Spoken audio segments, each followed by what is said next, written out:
Her behavior changed slowly. I tried to find the reason, and when I did, I couldn't believe my eyes. You will be amazed at the end of this story. 8 years. That's how long Laura and I had been pouring our lives into that coffee shop on the edge of town, nestled just off a quiet suburban street outside Seattle. The place had become more than just a business. It was our rhythm, our second home, and for a long time I thought it was the thing that kept us connected. She handled the staff, the front counter, the daily warmth. I took care of the back end, supplies, repairs, the quieter gears that kept it running. We didn't talk about much outside the business lately, but I figured that was just how couples settle after nearly a decade. It started small, a locked office door, a shrug of an excuse. "They're repairing the computer," Laura told me one morning, breezing past me with her usual clipboard in hand. I laughed and told her I could fix it myself. She didn't even look back, just said, "Not this time," like she already had the response rehearsed. That was the first time I felt it, a static hum in the air, like the moment right before a power outage. You know something's off, but everything's still lit. Then came the bathroom habit. She started taking her phone in with her during showers. No music, no scrolling, no background calls. Just 40 minutes of silence and running water. Every night. At first I ignored it, chalked it up to privacy or decompressing. But one night I walked by the door and heard soft clicking. No water, just taps. And when she came out, her phone stayed on the towel rack, screen down. That unease grew roots quickly. One Saturday, she ran out to grab coffee filters and milk and left her jacket behind. It was late March, cold enough that she never forgot her coat. I was folding laundry when I noticed it still hung over the banister. Not snooping, just moving it to hang up. And that's when two receipts slipped from the inside pocket like confession notes. One was for a helicopter rental, marked out of Burbank, California. The other, a fine dining bill at a place in downtown Los Angeles, over $600 and signed with a little heart next to her name. That same day, she had kissed me goodbye and said she was heading to a coffee expo in Portland. I stared at those receipts like they were riddles written in a dialect I wasn't meant to understand. It was so absurd, I almost laughed. Almost. That afternoon, I sat on the patio with her, drinking lukewarm tea as she told me all about the Portland keynote speaker. I asked how the flights were. She blinked and said, "Oh, they delayed us an hour." But the receipt said 8:12 p.m. at a rooftop restaurant in LA. Far from delayed, far from Portland. Later that week, I heard her on the phone through the open kitchen window. She was talking to a courier, voice hushed but urgent. "Don't write my name on the box, okay? Just the address." "Yeah, thanks." When I asked what it was about, she smiled too wide and said it was a surprise order for the shop. Then she walked out onto the terrace and stood there for an hour, staring into nothing like she was waiting for a storm. Then came the credit card, a new one, applied for under her maiden name, the one she hadn't used since the wedding. I only found out because the bank accidentally mailed a verification letter to the house. She shrugged it off when I asked, made some joke about reclaiming her teenage identity, and then wandered outside like my questions were just part of the furniture now. That night I couldn't sleep.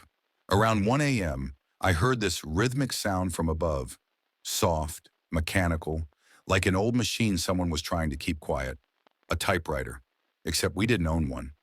I followed the noise up to the attic and found it empty, except for an old suitcase tipped on its side like it had been rifled through in a hurry. Two glasses sat next to it. One had lipstick on the rim, the other was untouched. It felt like standing in the middle of a stage scene. No dust on the glasses, no explanation for why they were there. The worst part was how calm she stayed through it all. The more things spun, the more she smiled. Not the real kind, the synthetic customer service kind, like she was managing me the way she managed staff. At some point, I stopped trying to explain the tightness in my chest or the way her lies were wrapped in so much casual ease. It made me second-guess my own memory. She wasn't hiding something. She was building something. And for the first time, I had no idea if I was supposed to be part of it. The next morning, she left for work before sunrise. I stood alone in the kitchen, watching the coffee drip into the carafe. Something in me had shifted overnight. Not rage, something colder, sharper. Curiosity with teeth. I grabbed a screwdriver, climbed up into the ceiling vent in the living room, and installed a mini camera. I didn't even question it, because whatever she was doing, it wasn't business. It wasn't marriage either. But I was going to find out exactly what it was. And when I did, I wasn't going to tell her. I was going to let her keep pretending, let her walk deeper into the fire she lit. It took less than 2 days for the first footage to show me what I hadn't wanted to believe. I'd positioned the mini camera above the ceiling vent in the living room, small, silent, disguised as a screw. Every night I reviewed the footage after Laura went to bed. The first evening, nothing. Just her watching television, scrolling her phone, drinking wine.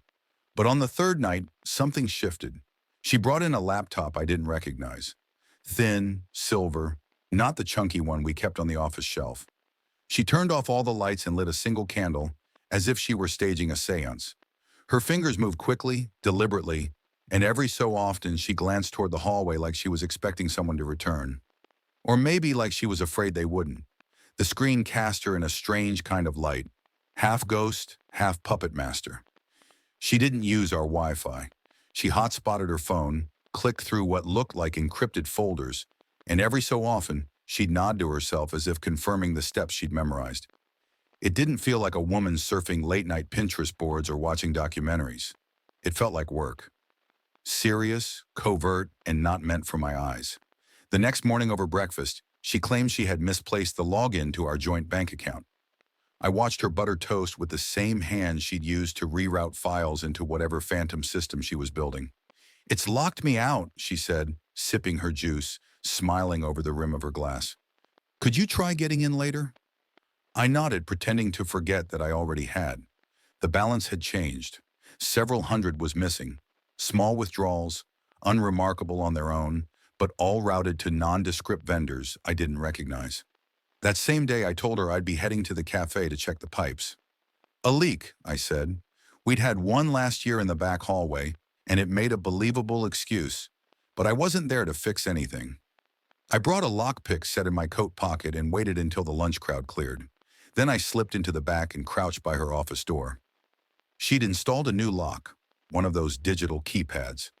I'd seen her use it once and memorized the pattern. 42910. It opened with a soft beep.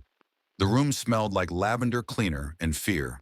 Papers stacked in careful symmetry, framed photos of coffee plantations on the wall. But I didn't care about the decor. What I found in the drawer froze me where I stood. A scanned passport. Venezuelan. Not hers, not mine. A man, early 40s, strong jaw, blank expression. 2 contracts next to it bore logos I didn't recognize.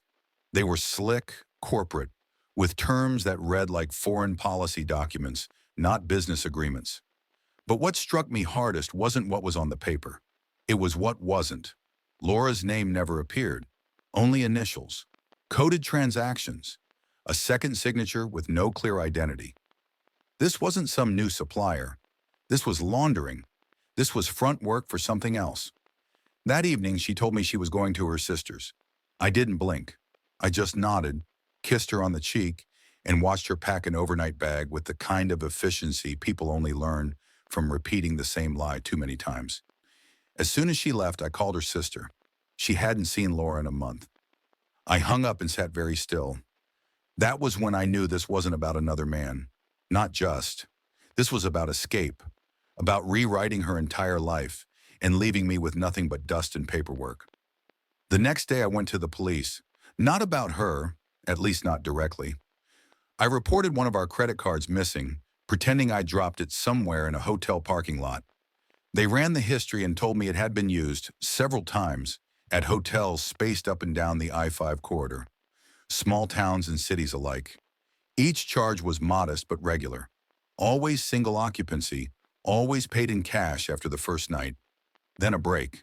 She ordered a cab late that Thursday, saying she had a networking dinner. I followed her in my truck, a few cars back, my headlights off once we reached the turnoff near the water. She didn't go to a dinner. She went to a yacht club. It was private, gated, quiet, moneyed. The kind of place people went to disappear in plain sight. I parked at a nearby overlook and watched through binoculars. She stepped out of the taxi and walked straight to a docked boat. A man waited there in a crisp uniform, military, not costume store military.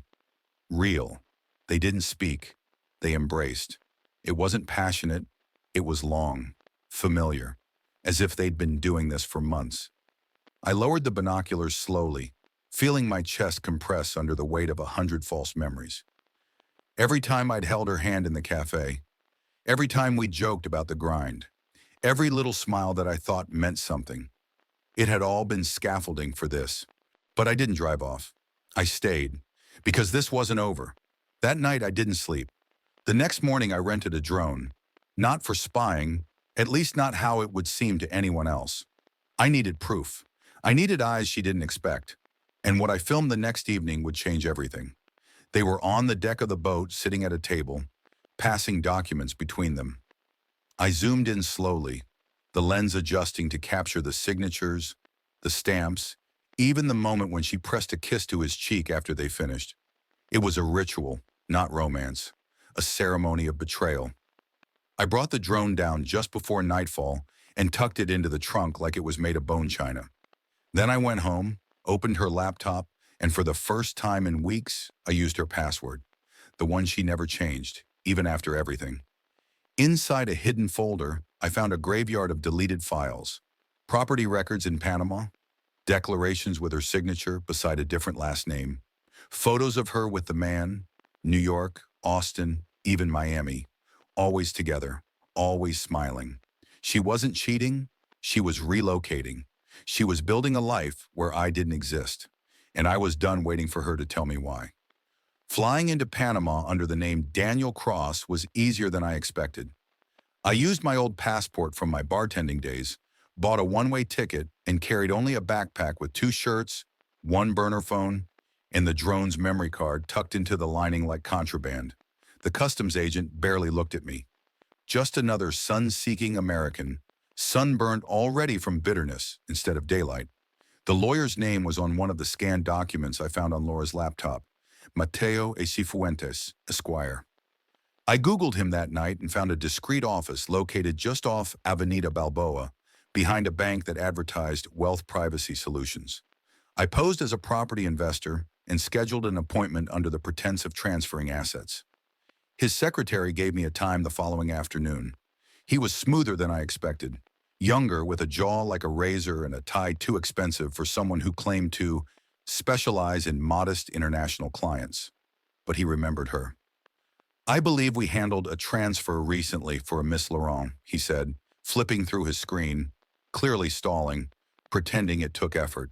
He never said Laura, but Laurent, her maiden name, the one from her new credit card, the name she must have used to sign the property documents. I nodded and asked what kind of transfer she processed. "Sale of a retail interest," he said cautiously. "Business liquidation. She said her partner had agreed to dissolve their cafe. Claimed you'd taken a buyout. She showed me a letter with your signature." My stomach twisted. I never signed a damn thing. "She had full documentation," he continued, like that made it truth. "The funds were to be deposited offshore, pending investment diversification." He was good, careful not to say too much, but not denying anything either. That meant he knew something smelled off, but not enough to stop taking her money. I asked him if he had a business card. He handed it to me without flinching. Back in my hotel, I photographed everything. The card, the office sign, even the pen I used to sign in. Then I packed and left the country before sunrise. She didn't know I was coming. She didn't know I'd already arrived. Back home, I started drawing lines between cities on a map like a detective in a film. New York, Miami, LA, all linked by short travel stubs she never explained. I fed the VIN number of the military man's car into a text to a friend of mine who worked as a mechanic with a shady side business in registry lookups. An hour later, he called me. "You're going to want to sit down."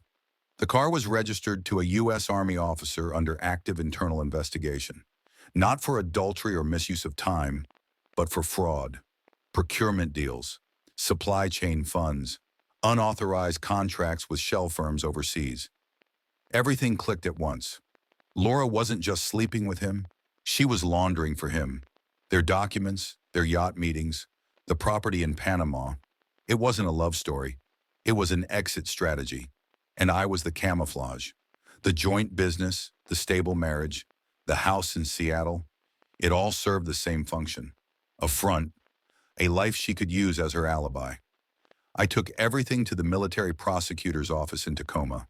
Photos, printouts, video stills from the drone, even the receipts she thought I hadn't noticed. I didn't go in rage. I went in like a man delivering paperwork, emotionless, surgical.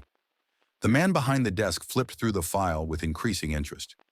"This is comprehensive," he said, raising an eyebrow. I didn't nod. I didn't speak. "I'll have someone reach out," he added. "We'll need to validate some of this through our internal channels. But you may have just saved us a year of investigative work." I walked out of that office and stood in the parking lot for a long time, letting the wind sting my face. It wasn't relief. It was confirmation. I wasn't crazy. I wasn't paranoid.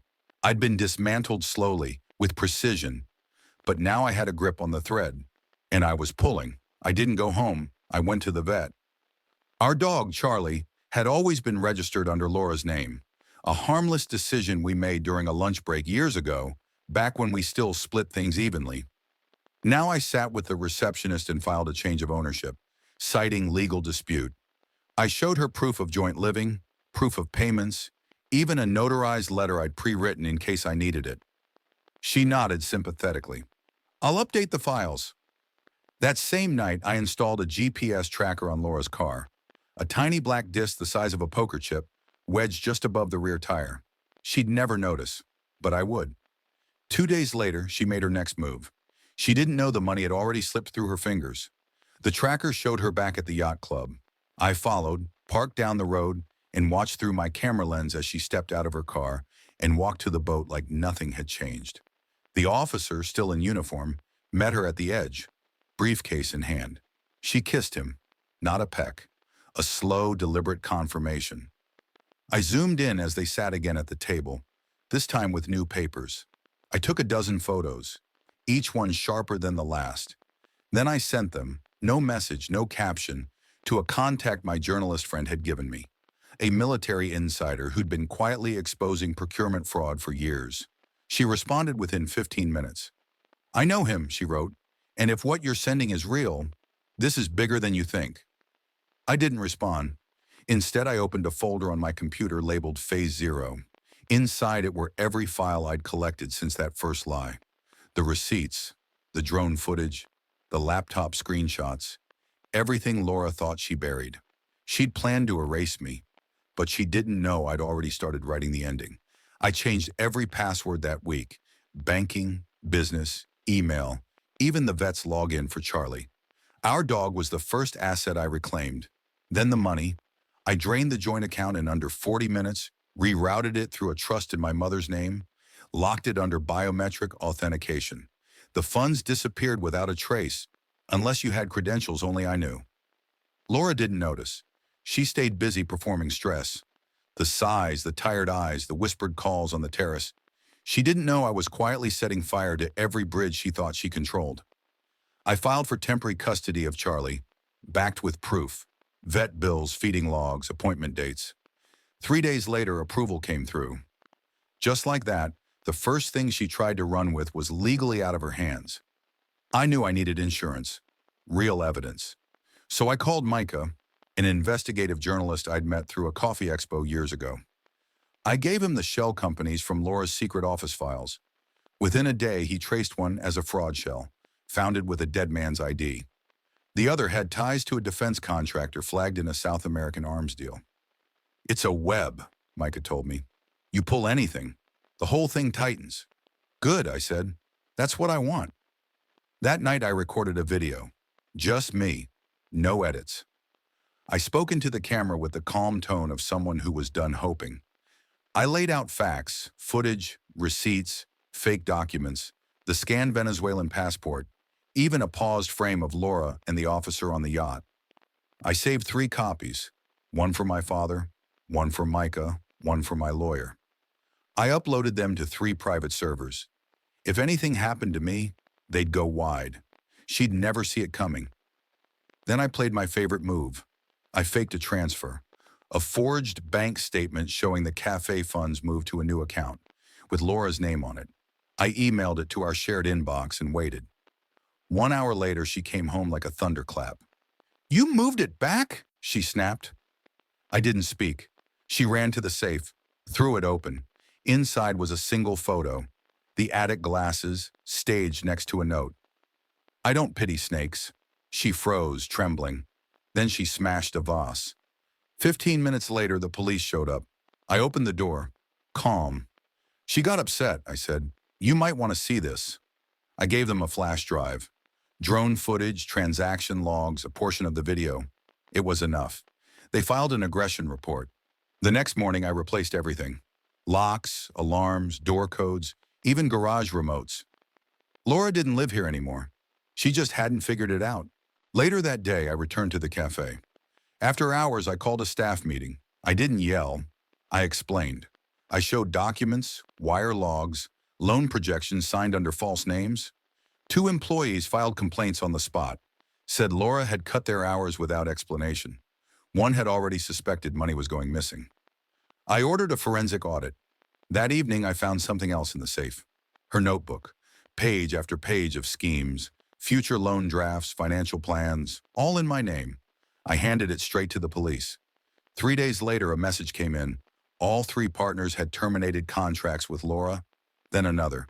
The Army corruption investigator I'd contacted, he called me personally. "You just handed us what we needed." Still, she hadn't confessed. No apology, no explanation, no call. She was out there somewhere, chasing a future I was burning behind her. And this time, there was no map left to run by. The divorce papers were filed by noon on a Monday. 47 pages, every line backed by evidence. Financial logs, police reports, business terminations, and a signed witness statement from one of our baristas. I attached the notebook Laura had written her forged loan plans in and included the audit request for the cafe's full transaction history. The courthouse clerk read through the stack twice before quietly stamping it. That afternoon, I delivered another package, this one to the state tax office. Inside were photocopies of Laura's side deals, mismatched invoices, and the contracts Micah had traced to shell firms. I included a timeline of false income reports, reclassified purchases, and cash withdrawals that didn't match deposit logs. A separate folder held emails Laura had sent from our cafe address to clients we never served. She'd been inflating numbers for years. Later that evening, I stood in the center of the cafe, watching our staff file in one by one. I didn't sit. I waited until they were quiet. Then I pulled out the printouts. I told them the truth. I didn't rant. I didn't attack her character. I just showed them what she had done. The payroll manipulation, the unauthorized orders, the ghost vendors she created under a dummy address in Bellevue. Some stared at the floor. A few had suspected something, but none had realized how deep it went. One employee quietly asked if the cafe would survive. I didn't lie. "I don't know," I said, but I wasn't done. I called in an independent audit team the next day. 3 professionals in gray suits with briefcases and expressions like funeral directors. They moved room to room, cataloging everything from the espresso machines to Laura's office hard drives. What they found only confirmed what I feared. She had been slowly bleeding the business dry, redirecting small sums into temporary holding accounts, then sweeping them away once they cleared. The mask was slipping faster than she could hold it, and she didn't even know yet. 2 days later, I got a message from one of the cafe's vendors. They had terminated their agreement with Laura. Apparently, she'd promised them a major expansion deal, one they now knew was fabricated. When I reached out to the others, I heard the same. All 3 contracts gone within 72 hours. And then, almost on cue, I found her last secret. Hidden under the lining of our bedroom dresser drawer was a USB stick. She probably thought it was clever. Taped under the panel like a teenager hiding notes for a test. On it was a folder labeled Contingency. Inside, scanned versions of my ID, tax filings, and a fake application for a business loan with my signature forged across the bottom. It had been created 2 weeks before she told me we should start planning for a second location. I took it straight to the precinct. The officer there didn't even blink, just slid the drive into a marked envelope and labeled it Potential Felony, Financial Fraud. That night I didn't sleep. Not because of stress, not because of fear. I was rehearsing. The next morning I showed up at the Coffee Industry Guild event. the same one where Laura had been slated to receive an award for leadership in sustainable retail. I stood at the back of the room while her name was introduced with cheerful applause. She wasn't there yet. When they called her again, the presenter looked around awkwardly. That's when I stepped forward. "I'm here on her behalf," I said into the mic. A few heads turned. Whispers rippled. I let the pause stretch long enough to gather attention, then connected my phone to the projector. One by one, I played short clips, footage from the yacht club, screenshots of the forged documents, snapshots of her laptop showing bank transfers and property records. "I just want to show you what leadership looked like in my home for the last year." No anger, just fact. When I finished, the room was silent. Nobody clapped. Nobody spoke. Laura arrived 7 minutes later, walking in like a celebrity. She saw the screen, stopped mid-stride, and tried to back out. Security stopped her. A woman with a headset whispered something into her ear. I didn't hear what it was, but I saw Laura's expression change from confusion to panic in under 2 seconds. 2 days later, her lover, the officer, was arrested. His face hit military news forums and local channels by nightfall. Procurement fraud, money laundering, conspiracy. Laura was called to court the next morning. She still didn't call me. Instead, she sent a lawyer to deliver a message. She wanted to negotiate. She offered to return part of the money and relinquish her stake in the cafe in exchange for silence. I recorded the meeting and submitted it to the fraud investigation. A week later, she was blacklisted by the Coffee Business Association. Her business license was revoked. Still no apology, not even a message. She had started this thinking I would fold. Now she was just looking for a way out. The night before the final hearing, I sat in my truck across from the cafe and watched the lights blink off one by one. The place looked tired now, hollow, like it had been emptied of all the warmth we used to pour into it. Laura hadn't set foot inside since the guild event. She hadn't spoken to the staff. She hadn't said a word to me, but she was still trying to hold ground. So I took it from her. I sold the cafe. Not to a corporation, not to a competitor. I sold it to a husband and wife duo from Bend, Oregon, former baristas who had been saving up for years. The deal closed fast. I took a loss on the real estate, but it felt right. I wasn't interested in profit. I was interested in extraction, clean and final. I took the money and bought a food truck. I outfitted it with everything I needed: a commercial-grade espresso machine, a simple brewing setup, and a banner that read, "No compromises." I parked it in the center of Bend, just off the main road, under the shadow of a co-op where hikers and cyclists stop for water. In a single week, I did more business than I had in a month back in Seattle. No rent, no staff drama, no lies. Just coffee, just movement, just me. Then she called. It had been months. Her name flashed on the burner I'd kept for legal matters. I stared at it for a moment before I picked up. Not to speak, just to listen. Her voice was brittle, not sad, not angry, just emptied out. "I'm homeless," she said. "They've frozen everything. The associations kicked me out. I can't even open a merchant account." I didn't say anything. I didn't think it would go this far. Still nothing. "Can we meet?" I ended the call. No reply, no breath, just a hang-up. Then I copied her number, forwarded it to the local authorities, and reported it under harassment. That night she sent a letter. Real paper, her name in pen across the front like it still had weight. I opened it during a live Instagram stream, something I'd started doing weekly to connect with customers, to talk coffee, business, and trust. Inside was a 2-page apology, scribbled, apologetic, careful.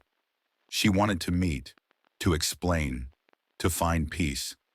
I held the letter up to the camera and read a single line aloud. "I made mistakes, but I want to fix them." Then I struck a match and let it burn, corner to corner, until nothing was left but the curl of smoke and a blackened scrap. I looked into the lens and said quietly, "What's been burned can't be rebuilt." I didn't smile. I didn't gloat. I just set it down and poured myself another shot of espresso. She thought I'd crumble when she left. She thought I'd break when I found out.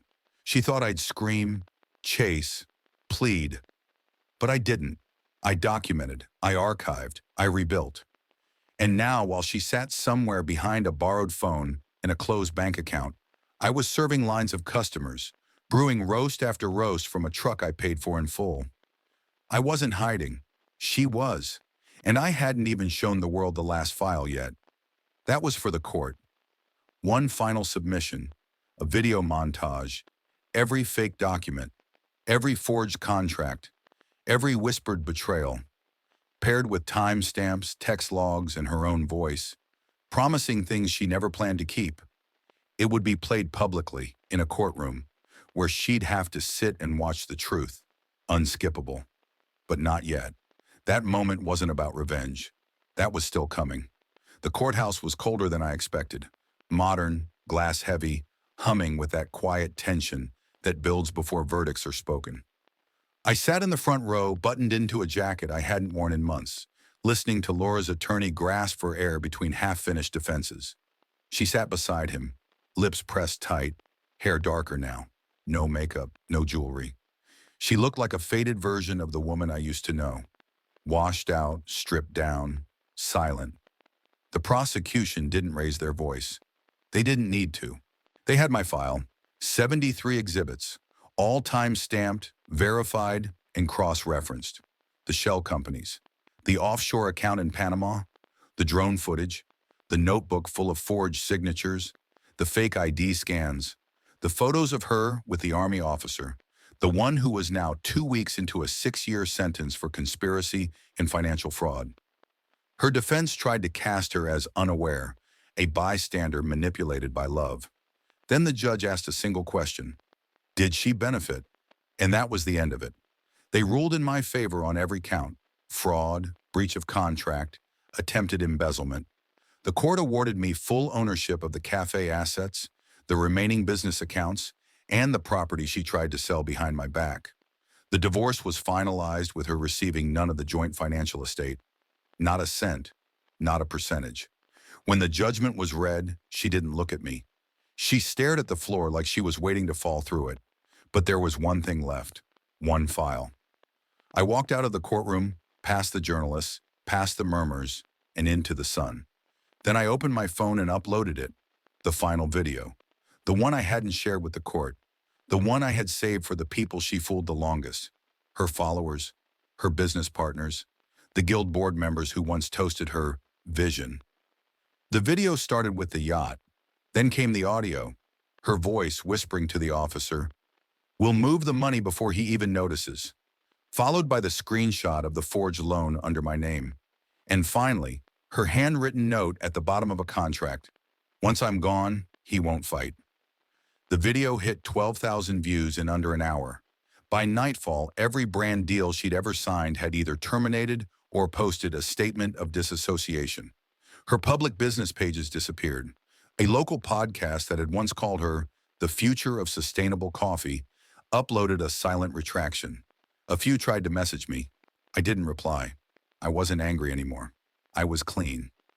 In Bend, Oregon, my truck sat on the edge of a quiet lot, wrapped in golden light. My customer base had doubled since the video. Nobody asked about her. They just complimented the coffee. Some of them tipped extra. A few recognized the name from the news and nodded without saying anything. That evening after closing, I took Charlie for a walk along the river trail. He still had the same clumsy gait, still yanked too hard on the leash when ducks came into view, still chased leaves like they were villains. The phone buzzed once. An email. It was from her. Just a subject line. "Please, I don't know where to go." I didn't open it. I forwarded it to my lawyer, blocked the sender, and deleted the trail. She'd made her choices. She built her fire, and I let her burn. That's all for now, folks. Thank you for being with me today and listened. And if you liked my story, please subscribe, hit the like button, and comment below what you think about all this and what would you do if you were me. Also, don't forget to check my other stories in description below.